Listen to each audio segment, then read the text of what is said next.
Good afternoon, everybody. Welcome to our third Close of Business Tuesday over at Veriton. We're really excited today because we've got a friend, a senator, a leader, and somebody that we just always enjoy hanging out with, Senator Dan Sullivan from Alaska. If you don't know the senator, he's had an illustrious career. He's a Marine man. He was the Attorney General of Alaska. He was the Commissioner of the Department of Natural Resources in Alaska. So when it comes to energy, he really knows what he's talking about. He's in his second term, and he's been very active lately, talking about all kinds of issues, national security, energy more broadly, jobs, all kinds of things that are important to all of us in energy land. So let me stop by saying we are thrilled to have Senator Sullivan with us. All right. Well, let's jump in today and talk about the landscape. It's a fascinating one that just keeps getting more and more interesting. Mike, let me turn to you first. Lots going on in the markets, obviously, with Ukraine and earnings and everything in between. What would you tell us? Yeah, Maynard, you're right. I mean, today is all about Ukraine. If you guys have noticed over the last couple weeks and actually a couple months, crude oil has really had a nice rally here. And the reason why is a lot of it's on the Ukrainian tensions, and it looks like some of that tension kind of came off the screen today. You've got crude oil down about 3.50, about 3.5%. And what's also interesting is you're seeing European natural gas prices, UK natural gas prices down anywhere from 12 to 15%. So that's really what's going on in the market. You're seeing a little bit of underperformance by energy in general, down 1 or 2%. But what you're also seeing is, the overall markets, the Dow, the S&P, who's been concerned with an invasion, they're starting to get a bit of a rebound right now. So that's kind of what's going on in the markets right now. If we kind of look at this slide right here, here's some of the things that we're thinking about right now. Obviously, if you look at the first bullet point, the S&P, the performance of energy has been really, really good over the last week, over the last months. And year-to-date, energy's massively outperformed every other sector. The only other sector that's up is financials, up about 2.5%. And so that's all because we think the Ukrainian crisis, but crude oil is very, very tight now. Physically, it's very tight. So there's a reason why crude oil should be up. The other thing is OPEC continues to be out there. I think most people see them underperforming, not able to meet their quotas. And so that's actually holding up the market as well. And so one of the things that we're seeing right now is, we're right now getting to the thick of earnings season. And the E&Ps that are reporting this week are Antero, Continental, Devon, Magnolia, Marathon, and Pioneer. And I think the main themes of what people are going to want to hear here is, look, they want to see capital discipline. We've had oil service earnings come out over the last 3-4 weeks, and they've been talking about very, very good activity, pricing power. And so I think most people think that, budgets for these E&Ps are going to be biased moderately higher simply because of that. And so that's what people want to see. The other thing is just capital, return of capital decisions. I think a lot of generalists want to see fixed dividends raised and balance it out with variable dividends as well as share buybacks. As far as the oil service companies are concerned, they've been putting up really good earnings. A lot of it's because of activity increasing and pricing increasing, so earnings revisions are growing up, and that's what the market likes.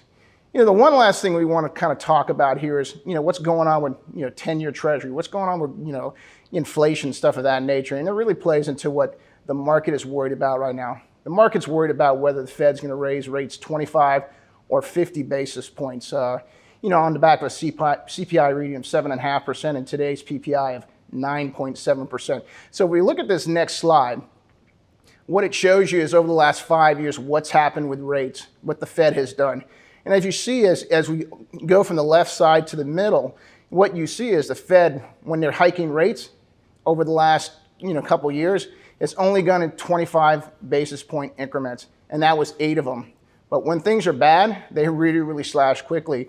And so we had a 200 basis points decline in rates, but they actually did a 100 rate decline and a 50 rate basis decline. So it seems like on the way up, they're going to be very, very cautious. On the way down, they get aggressive. And so what I'm saying right now is if we get a 50 basis point increase in March, that's going to send some shock waves to the market because we just haven't seen that in a while. And so the last slide we want to get to is just specifically on the energy sector.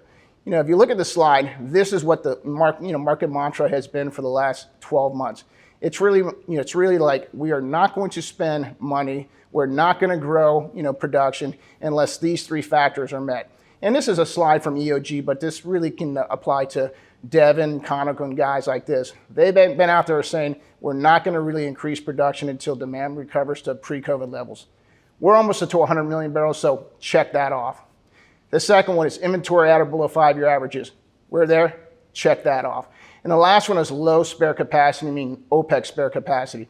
OPEC spare capacity about 5 million barrels a day. But I think most people, given that we haven't seen a lot of these countries reach their quotas, I think people think by mid-year we're going to be down towards a 2.5 to 3 million spare capacity. So by mid-year, going to be able to cross that off, and that really kind of plays into what people were worried about with E&P earnings and E&P guidance this quarter, whether they're going to start to raise production moderately. I think they will raise production moderately, but it's not going to be like they have in the past, and I think that's going to be a good thing. So that's kind of what we're thinking about in the markets right now, Maynard.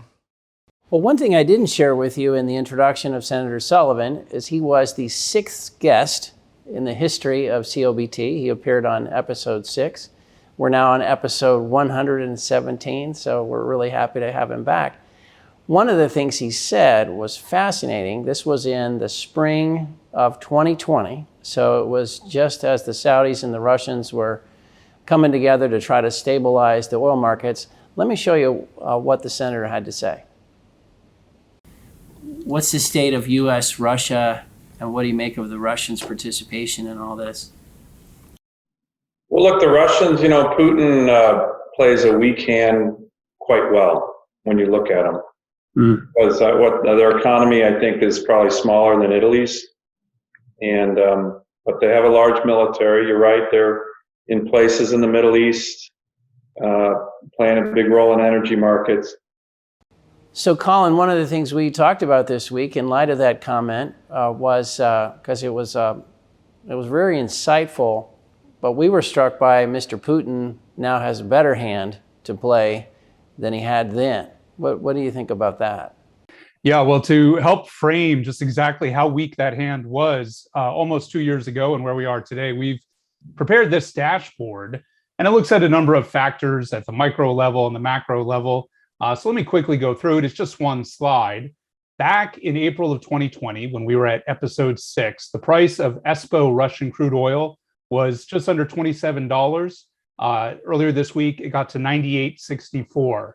Back then, the Wyoming sour crude oil price was below $7, heading toward a sub-zero price, which also spilled into NYMEX. Today, Wyoming sour crude just under 74, and we did see Alaska North Slope get to 99 and change yesterday. That's changing a little bit here on the margin. Notice this, though, on Russian crude oil production. It's gone from 11.34 million barrels per day down to 11. It's actually gone down. U.S. liquids production, 18.75 million barrels per day, up to 19.52. So an increase of about 750,000 barrels per day. That includes NGLs and biofuels.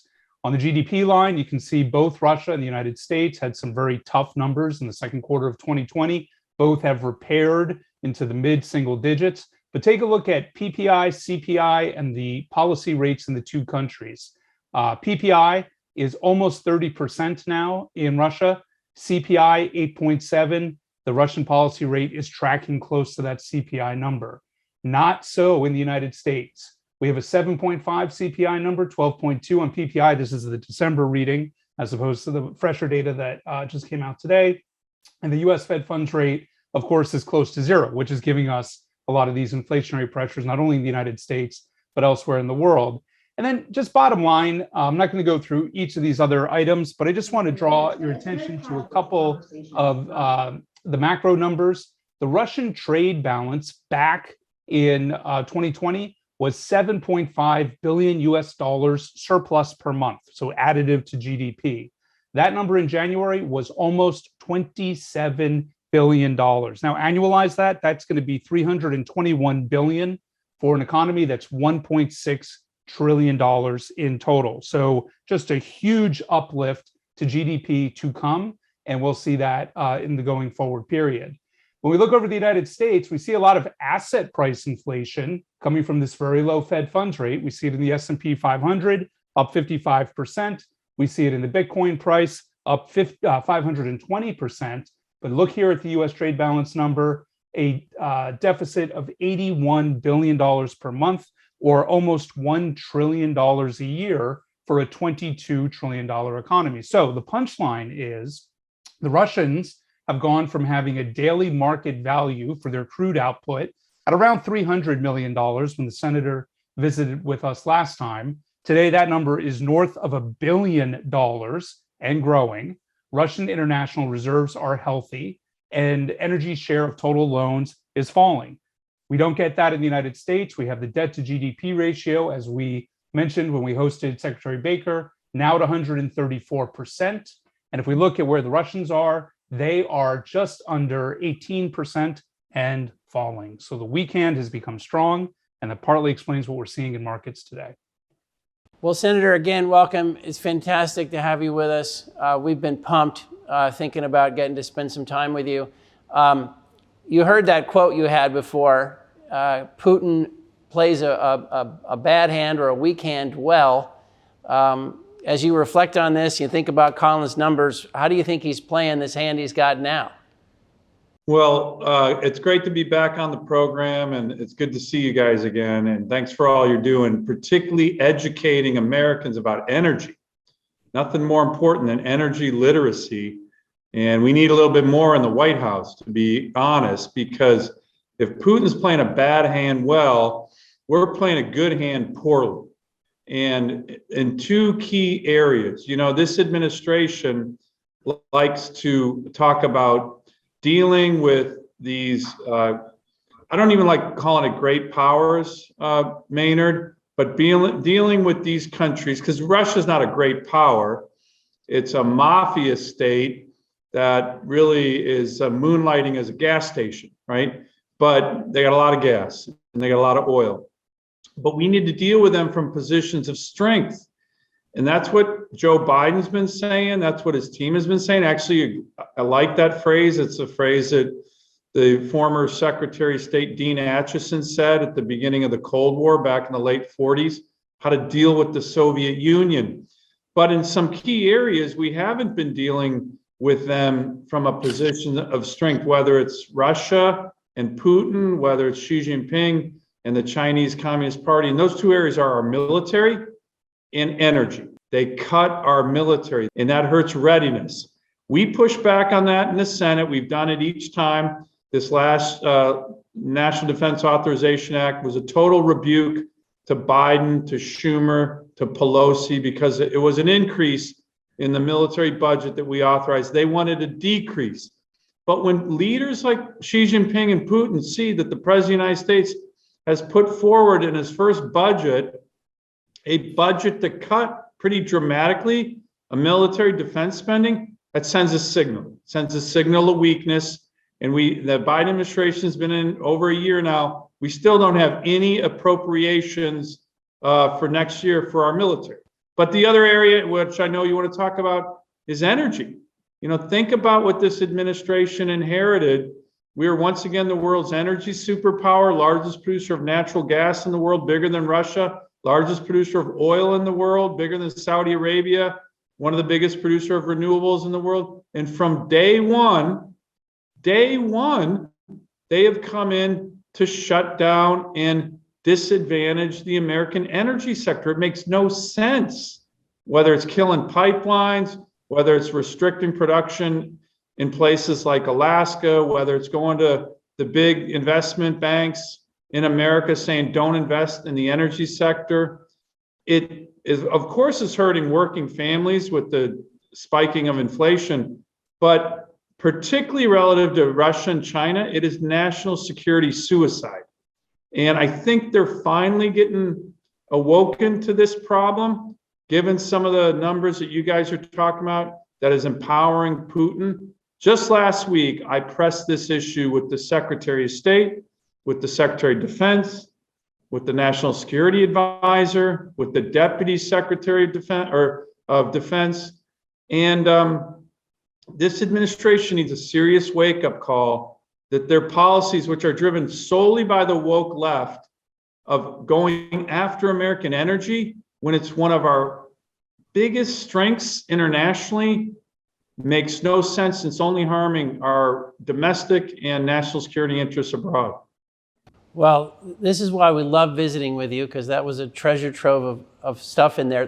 The fact that you said they're becoming a woke as it relates to national security issues, I think that's the great irony comment of the day. We're gonna hold on to that one. But can I ask you on the Russia thing? A couple weeks ago we had Secretary Baker with us, and one of the comments he made is that, of course, the Chinese and the Russians are watching when we do things like we did in Afghanistan. But he also said that there are, and these are my words, but day-to-day interactions between the Russian military and the U.S. military, where I think in his description, we've been sort of passive. We let Russian planes buzz U.S. ships, was the comment. You were a colonel in the Marine Corps. All this stuff does kind of happen. Do you have any more detail on how the Russians perceive us from these types of interactions? Well, Maynard, I think, I'm still a colonel in the Marines. Well, okay. I was doing 10 days of Marine Corps duty a couple weeks ago out in the Indo-PACOM theater, which obviously is very focused on China. But I think, it's the old saying, weakness is provocative. And I'll just give you an example that I know is a fact. When Russia invaded Crimea and then eastern Ukraine during the Obama administration, they made a decision not to supply the Russians with any kind of defensive weapon systems, including Javelin missile systems. Now, Javelins are man-portable, and they can take out Russian T-72 tanks. They're deadly. Right now, there was nothing in Ukraine that could take out a Russian T-72 tank. When President Trump and Secretary Mattis got in, they ignored that failure by the Obama administration, and they started arming the Ukrainians with these defensive weapon systems. So that was an important display of strength. And that's the language that Putin understands. Now, look, I'm not blaming all of this crisis on Joe Biden by any means. The main provocateur here by far is Vladimir Putin, and only he knows whether or not there's going to be invasion of Ukraine or not. And I do support what President Biden is doing with regard to putting our troops and other NATO troops in the border countries around Ukraine that are NATO allies, where we have an Article 5 obligation to come to their aid if they're invaded. But overall, on big strategic things like the military budget, how focused is our military on lethality versus other distractions like some of the wokeism that they're starting to try to plug into the military. And again, the sector that you guys know better than almost anybody, energy, a unilateral disarmament on energy. These are the kind of things that we know President Putin, President Xi Jinping of China look, and it gives them comfort. It probably even gives them joy. And it encourages them to be more aggressive. There is no doubt in my mind. When we came out of that fiasco in Afghanistan, which was solely Joe Biden's fault, the thing I said about that foreign policy fiasco was, here's the deal. These big countries, and by the way, the Iranians and others who don't share our interests, watch this and they're going to test us. They see American credibility as weak right now, and they're going to test us. And we need to be strong and we need to be ready. I said that about 4 months ago, right after the foreign policy fiasco, and we're seeing it. We're seeing it not just in Ukraine in a big way, but we're seeing it in the South China Sea, in the Taiwan Strait. In the same remedy is what we need. We need to be ready. We need to be strong. And at the strategic level, Joe Biden has not been presenting that kind of strength. Do you think, Senator, I think all of us who did watch the Afghanistan pullout, kind of, 90% of us out here were thinking, okay, that looks terrible and we will get tested. That's a bad signal to the the bad actors in the world. Do you think the administration understands? Because sometimes in public, they say that the Afghanistan thing was, in your Armed Services Committee, there, expressions like logistical success and, it was a brave decision and things like this. Do you think they understand the damage done by that pullout and they're just putting on a brave face in public?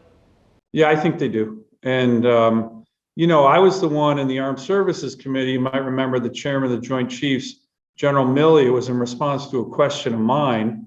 I held up a magazine. It was the front page of The Economist, and it said, Biden's fiasco, right? I mean, the whole world knew.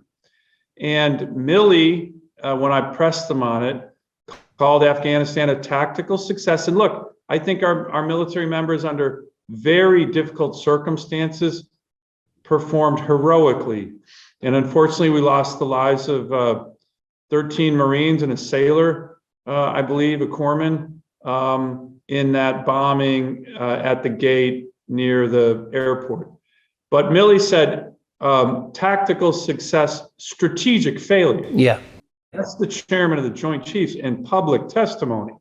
Now, of course, I don't think the civilians in the Biden administration appreciated that, but he was telling the truth. And I think the average American saw that and knew it in their gut, whether you had served in the military or not. The one thing that I think has frustrated people on that, Maynard, more than anything, is the lack of accountability. I pressed Secretary Austin on this in his hearing, all the members of the military in the open hearing a couple months ago. We had a closed hearing on this just 2 weeks ago. I pressed Secretary Austin again. Has anyone been held accountable? Because I said, look, Mr. Secretary, you got 40 years in the military. We all know those who have served. If you're a young lieutenant, you take your Marines or soldiers out on a training patrol, you lose a pair of NVGs or a rifle, you're going to be relieved, right? Period. Everybody knows it. You'll be relieved of duty. And yet here in front of the whole world, one of the biggest fiascos in terms of foreign policy and strategy we've seen, and not one person has been held accountable or had to resign. I think that's what really got to the heart and soul of why so many Americans were frustrated, angry, and to be honest, somewhat humiliated. It was humiliating as American citizens, in my view, of the greatest nation in the history of the world, to watch what happened there. And so to your question, I think the answer is yes. Well, I'd probably just echo what you just said, that extraction looked like a way to pull defeat from the jaws of victory. I mean, we had done an incredible job in that country, but we better move on for that one. But let me ask you about, and if you haven't seen the senator's discussion with those generals and with the Secretary of Defense, I recommend it. We all watched it on YouTube, but it's fascinating. You gave a speech December 9th to your Senate colleagues, and it's really, it's quite an incredible speech. I think we'll attach it to today's blast, but you talked about in the early days of the Biden administration, I think the number is 20 executive actions have been taken, all of which impact your state. Some of them have to do with resources, some of them have to do with other things. But it's an incredible letter because you also talk about how many senators have reached out to you and said, hey, how can I help you? From across the aisle, because they don't like what's going on. Others have been less helpful. But what you go on to point out is just the incredibly painful this thing has been for your state, and also the fact that people outside your state are leaning into Alaska issues with no knowledge and no feedback from the people in the state. I recommend this, everybody should read your speech. It was quite impactful. Well, look, Maynard, I appreciate that very much. Unfortunately, now the number is 21 executive orders or executive actions taken by the Biden administration in year one, solely directed at Alaska. Solely directed. There's no other state in the country that has gotten anything near this kind of love. Now, we don't like the love, it's abused, to be honest, and it's impacting our economy, our access to our federal lands. A lot of it's impacting our native communities. I mean, you have an administration, Democratic administration, that is targeting Alaska Natives, right? Minority groups, wonderful Americans, but have been disadvantaged in a lot of ways, and they're targeting them. Now, look, I know you have a lot of energy players on your podcast and who respect your voices. Here's my point.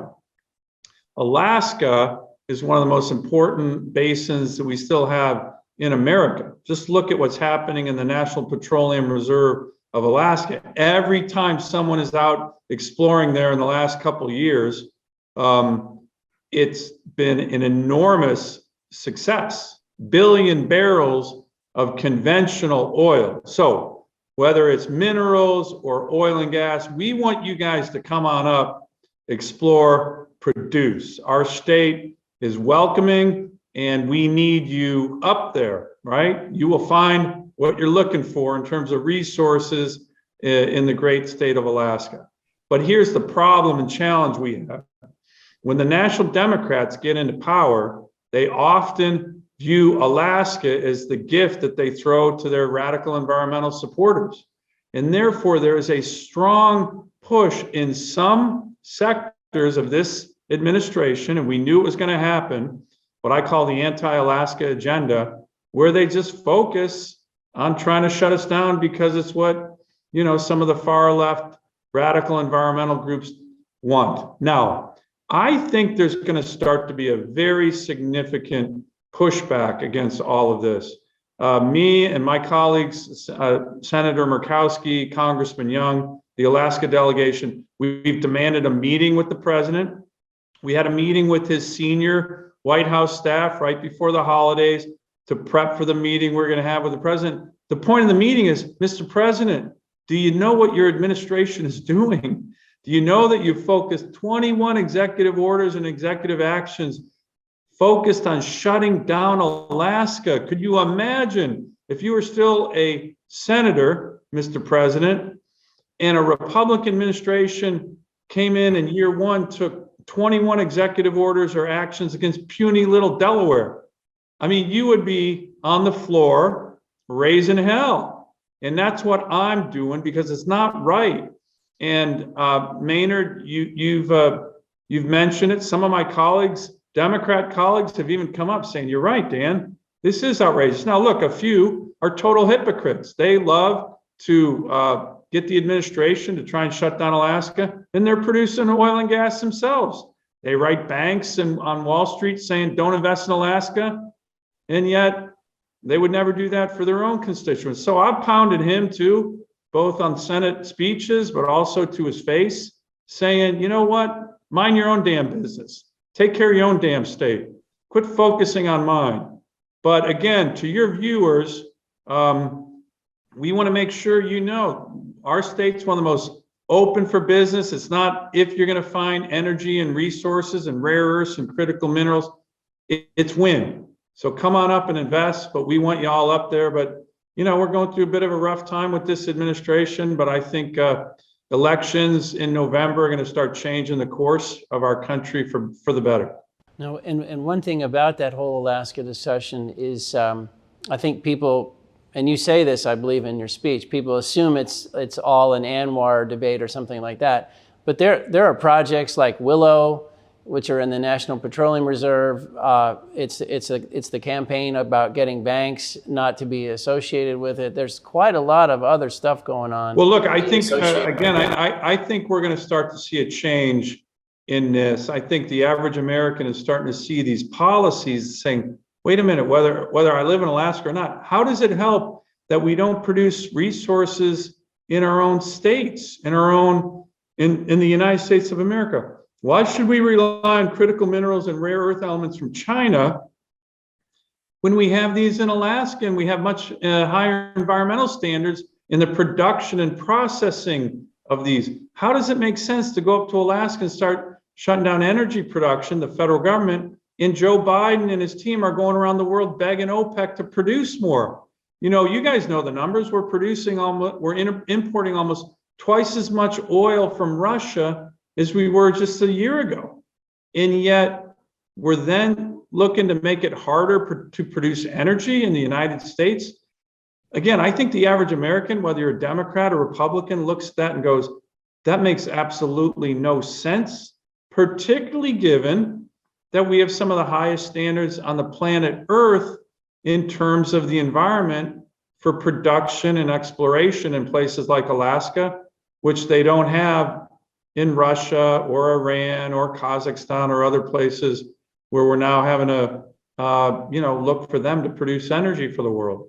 I think we're constantly amazed that logic / debate doesn't get more traction, where people say, let's produce it where it has the highest standards. But let me jump to something, because I think we're always trying to be as balanced as we can here, Senator. And if you were going to, the Democrats and some of their energy policies, huge questions. You got to question what's going on with some of those policies. The Republicans haven't led proactively around climate, and they seemingly have not pushed their own agenda, but you've been trying to change that with your American Energy, Jobs, and Climate Plan. Do you want to hit on that for us? Because I think that's a really interesting development. So here's a copy. Make sure you have we'd love to get it out to your viewers. And what we tried to do, and look, I think we're going to be able to get some Democrats on board with regard to this plan. First, we talk about the facts. What are the facts? What is driving some of these issues? And as you know, the United States has led since 2005 on the dramatic reduction of greenhouse gas emissions, more than any other country, major economy in the world by far. Almost a 15% reduction of emissions since 2005 to present. There's no other major economy in the world that has done that. And how did we do that? We did it through the revolution in natural gas. A lot of the viewers of your podcasts and what you guys are working on are the ones who did it. It was through American ingenuity. So what we wanted to do, in a bipartisan way, by the way, and when we put out our plan, we had a whole host of different stakeholders, the energy sector, the chambers of commerce, but also a lot of the unions, the building trades. We're very excited about our plan because we think we can do and continue to do what has been working. What does that mean? It means produce responsibly American resources, particularly natural gas, but also oil and areas where we have technological advantage like nuclear, but all of the above, renewables, all of the above, and look for ways to be self-sustaining, not only in the production of our resources, but in the key elements that charge them, like rare earth elements and critical minerals, which again, we have an abundance that can help supply our renewable sector, can supply other elements of the economy, and then look for ways to make that more efficient and timely and certain to bring these kind of American projects online.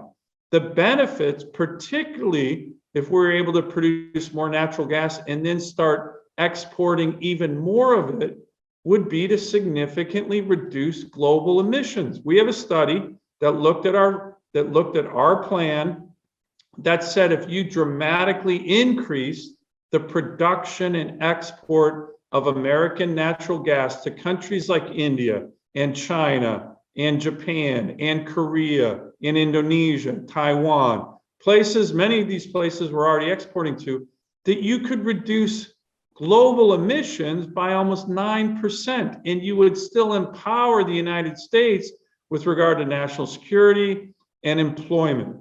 So we think our plan, which is very, very data-based, it's actually proven to work because it's what we've been doing already, has a lot of promise, and particularly when people are seeing the difference between what we're proposing and the Green New Deal type policies that the Biden administration is proposing, which is leading to energy shortages, spiking inflation, spiking energy prices, and in a weakened national security posture. So we're still pressing it. I was talking to Senator Kramer just today about it at our lunch. We're going to continue to try to get the word out, and we appreciate you, Maynard, highlighting it. Please put it on your website. We think this has enormous potential, and it should be bipartisan.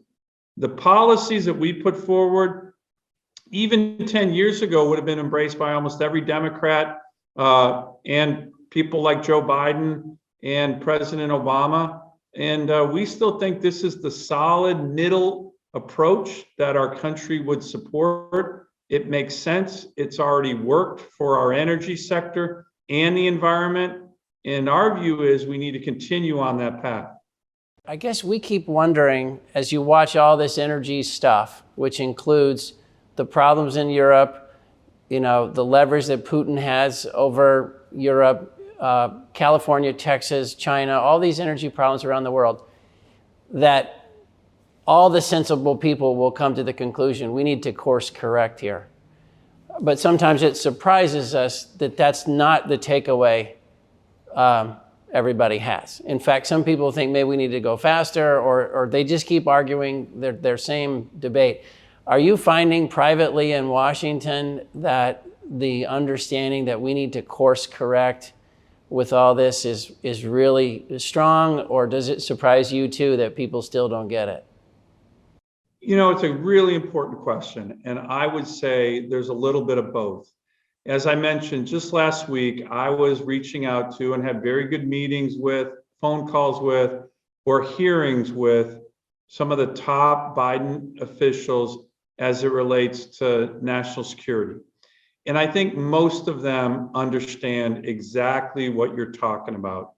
When they recognize that there's a part of this administration that's literally trying to shut down American energy, and then you have the national security advisor trying to lead countries around the world to produce more and going to OPEC and begging for more, the average American is looking at that saying, that's nuts. That makes no sense. So I think the key issue, Maynard, to your question is there is a battle within this administration. There are people who get it, who understand, yes, if there's a transition to more cleaner energy, it's going to take decades. That's what the IEA says. That's what the Energy Information Agency, the Biden's own Energy Information Agency says. And if we're going to need these resources for the transition, let's produce them here. By the way, you can't even do a transition to cleaner energy without a major increase in the production of natural gas. It won't work. So the people who understand it and are seeing the dramatic national security implications are making a push. But I will say there are ideologues both in the Senate and in the White House, John Kerry, Gina McCarthy. These are far left woke people who are unconnected to the average American citizen. Look at John Kerry, flies around his private jet all over the world, right? You think he understands what it's like to fill up a pickup truck and have to pay $100? He doesn't. So those are the ones who are the problem. And there's some problems in the Senate, but I would say in private conversations, the vast majority of my colleagues get it, that we need American energy, that if we need energy, it's better to produce it here than in Russia or Iran. So what I try to do, and again, what you guys are doing such a great job of, is empower the rational voices within this administration and try to diminish the more radical far left ones who in many ways don't give a damn about national security. So, Senator, one question that we wrestle with and ask our friends and colleagues to comment on is, what will the world of energy look like 10 years from now? You just gave us some good ideas for thought on that, but when you hear that question specifically, what comes to mind on some of the metrics for success and what you expect to see a decade from now? Well, Colin, my answer is going to be pretty basic. It's not going to surprise a lot of people. I think the approach that has been working in all of the above energy approach by the United States, where we are once again in this position of American energy dominance, which, by the way, and you guys know this because you've been doing it your whole careers, that goal has been a bipartisan goal literally since the end of World War II. I mean, just think about it. Every administration, Democrat or Republican, when you said, do you want to be energy independent for America? The answer has been, of course, of course. So I think we need to continue to press on the goal of energy independence, energy dominance, all of the above. Let the private sector drive the mix. How much of that will be renewable? How much of that will be natural gas? How much of that will be nuclear?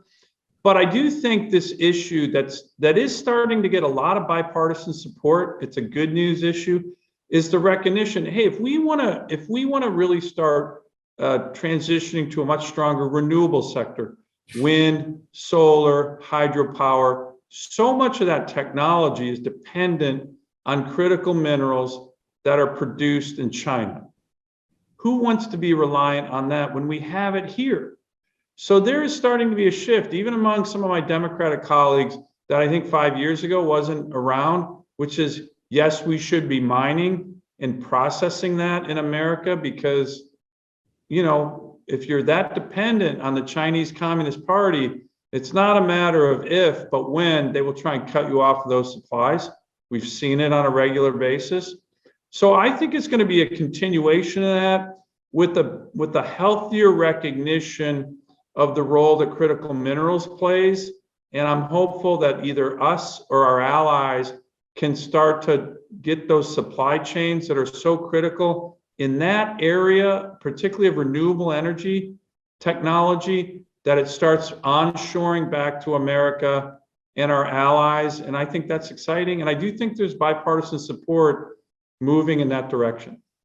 Senator Sullivan, one question. You had in your infrastructure bill, you had a really neat feature to it, which is you were going to clean up the permitting process in the country. And you had some great stats about for every dollar we had allocated to a project, we were spending a horrific amount on lawsuits and nothing was happening. And so when I was listening to your discussion, regardless of the direction we go, we have to build stuff again and get stuff done again and stop. It's crazy. What's the latest? Have we got a shot at getting that Sullivan provision back in there? Well, that was my Rebuild America Now Act, and that was a major, major piece of legislation. We've reintroduced it. That would be very significant NEPA reform. NEPA has never actually been reformed since it was passed in the late 1960s.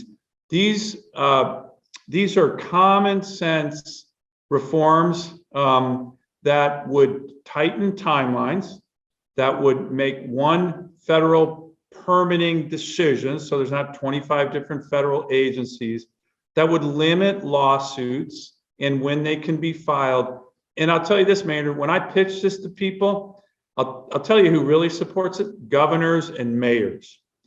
It doesn't matter if you're a Democrat or Republican. Governors and mayors see this and they want to build stuff, and so do I. And our great nation, we used to be proud of how we built things. We built the Alcan Highway from Alaska to the lower 48 through Canada, 1,100 miles in 11 months, right? Think about that.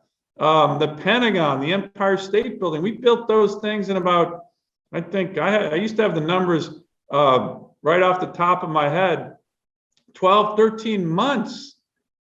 On the other hand, we had a gold mine in Alaska that now drives the entire economy of Southeast Alaska. I think there's over 400 people working there.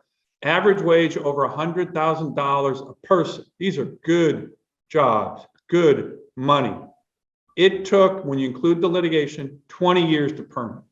20 years. I mean, that's killing us. An entire generation of people missed out on that opportunity. So the infrastructure bill, the hard infrastructure bill that passed, has some pretty good permitting reforms. It was a lot of the stuff that was in my bill. It was a lot of stuff that was in President Trump's executive order on infrastructure, which was really good. Biden rescinded it day one. I have no idea why, because a lot of Democrats really liked what was in that. but we were able to get a fair amount, not as much as I wanted, back in the hard infrastructure bill. It's now law, but we have a long way to go on that. And again, your point, when you pitch that to the average American, doesn't matter what political party, unless they're associated with a far left radical environmental group that doesn't want to build anything, right? That sues to stop everything. The average American sees that and says, of course, it shouldn't take 10 years to permit a bridge. Of course, it shouldn't take 20 years to permit a gold mine. And you want to see one area where China's eating our lunch? Oh, yeah. It's on this area of project development. We don't want to be like China, where they say, all right, this entire river gorge and all the villages in it, you have 13 days to get out. You're going to be flooded. Good luck. We're going to destroy your entire, province. They do that. We don't do that, but we need to get on more permitting, timely, efficient, certain. It's a national security and economic security issue. And I do think there's bipartisan support on this, as seen in some elements of the hard infrastructure bill that was signed into law last fall. I see. I think there was just a moment of real genius there. To balance out our trade with China, we should sell them our permitting process. This could be fantastic.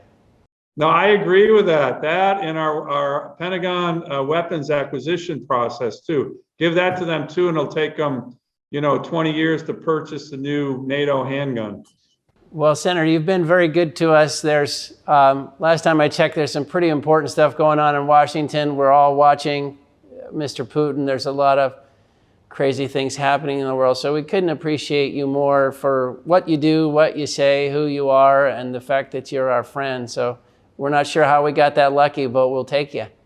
Well, hey, Maynard, Mike, Colin, keep up the good work. What you're doing is really important. This issue of helping educate Americans on this great abundance we have in terms of energy, natural resources, and how to responsibly develop it, which we do better than any other country in the world. People need to know, our young Americans need to understand it. And I'm optimistic that if we do, and you guys keep doing what you're doing, we keep doing what we're doing, we're finally going to be able to take advantage of this. And the people who are scared about that more than anybody is Putin, Xi Jinping, and some of our other adversaries. And in my view, that's a good thing.